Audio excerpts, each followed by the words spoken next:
Fabiola Awawa est la fondatrice de la société Envie d'Afrique, basée en Afrique centrale et qui vise à promouvoir le tourisme dans la région. Elle a pour ambition de faire du tourisme un levier de développement à travers les emplois générés et le boost de l'activité économique qui peut découler de l'attractivité touristique.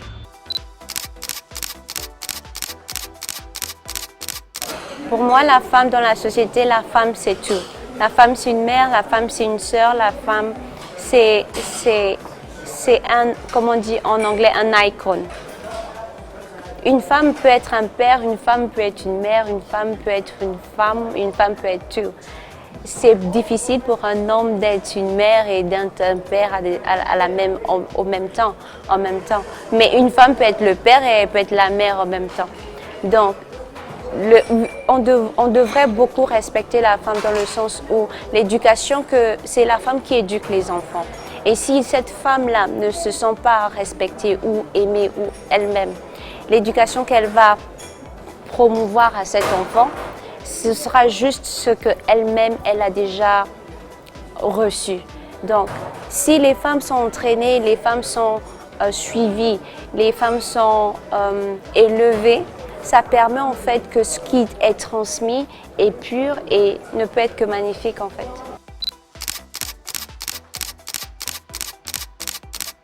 Bon, pour le moment, je dirais que je dois prendre cette opportunité parce que j'ai pas encore d'enfants et ça me permet en fait de beaucoup me concentrer sur ma vie d'entrepreneur et aussi de prendre ces initiatives pour montrer à d'autres femmes comme moi qui sont entrepreneurs, ça c'est notre moment en fait.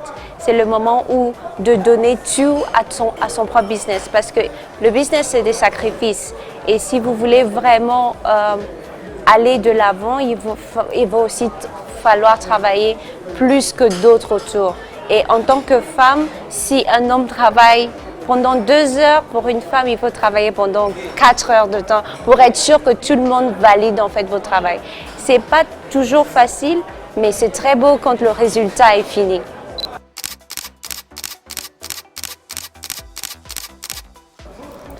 Je dirais l'un des leviers déjà pour le leadership, il faut avoir le mentoring. Le mentoring dans le sens où quand on veut faire quelque chose, il faut s'inspirer de quelqu'un qui l'a déjà fait.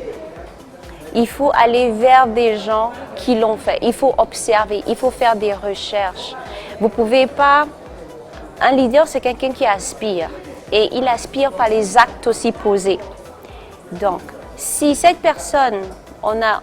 quand on parle de leadership, par exemple de liberté, on a Mandela, on a Kwame Nkrumah. Ce sont des icônes aujourd'hui qu'on mentionne, mais ce sont des gens aussi qui ont prouvé qu'ils valaient ces titres-là par rapport à ce qu'ils ont offert, par rapport à leur comportement, par rapport à leur travail, par rapport au sacrifice de leur propre vie aussi. Donc je dirais que le mentorship, c'est quelque chose de très important. Donc si vous voulez vraiment être discipliné dans votre leadership ou vous voulez être quelqu'un de meilleur, trouvez quelqu'un aussi qui est déjà passé, instruisez-vous, suivez cette personne de loin ou de près et essayez de beaucoup lire aussi, il faut beaucoup s'éduquer, il faut lire les articles, il faut lire les bouquins et voilà quoi. L'expérience professionnelle qui m'a le plus marquée, je dirais, c'est quand j'étais à l'île Maurice. Je travaillais pour une compagnie, un hôtel de 5 étoiles, Constance. Et un jour, j'étais au travail. Et de là, il y a un couple qui est arrivé. C'était un couple américain. Et le couple américain m'a demandé, ils parlaient, et ils m'ont demandé d'où je venais. Et je dis, je venais du Gabon. Et ils ont dit qu'ils n'avaient jamais vu quelqu'un du Gabon. Ils n'avaient jamais entendu parler du Gabon. Et ils aimeraient beaucoup aller au Gabon. Et ils m'ont demandé de faire une photo avec eux. Et après, ils sont partis. Moi, je continuais mon travail. On a échangé les numéros. Mais après, on s'est coupé de vue. 5 ans plus tard, ils m'ont envoyé une photo. Ils étaient au Gabon.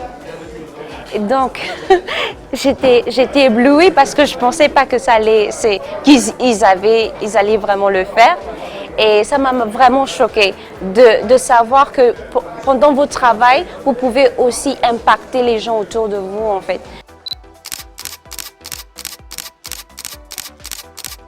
Le message que j'aimerais faire passer, c'est qu'en tant que jeune fille, en tant que jeune dame, il faut croire en vous. La première des choses, il faut savoir que parfois, il y aura pas toujours quelqu'un pour vous motiver. Donc, il faut savoir croire en vous intérieurement. Et la seconde chose, c'est qu'il faut aller jusqu'au bout. Il faut être discipliné, il faut être focus, il faut aller jusqu'au bout. Il faut savoir faire des sacrifices qui sont se réveiller tôt, travailler plus dur que les gens autour de vous, mais croire et aller jusqu'au bout. Parfois, ça va être difficile. Vous allez essayer et réessayer, essayer et réessayer, mais il ne faut pas laisser tomber. Il faut continuer.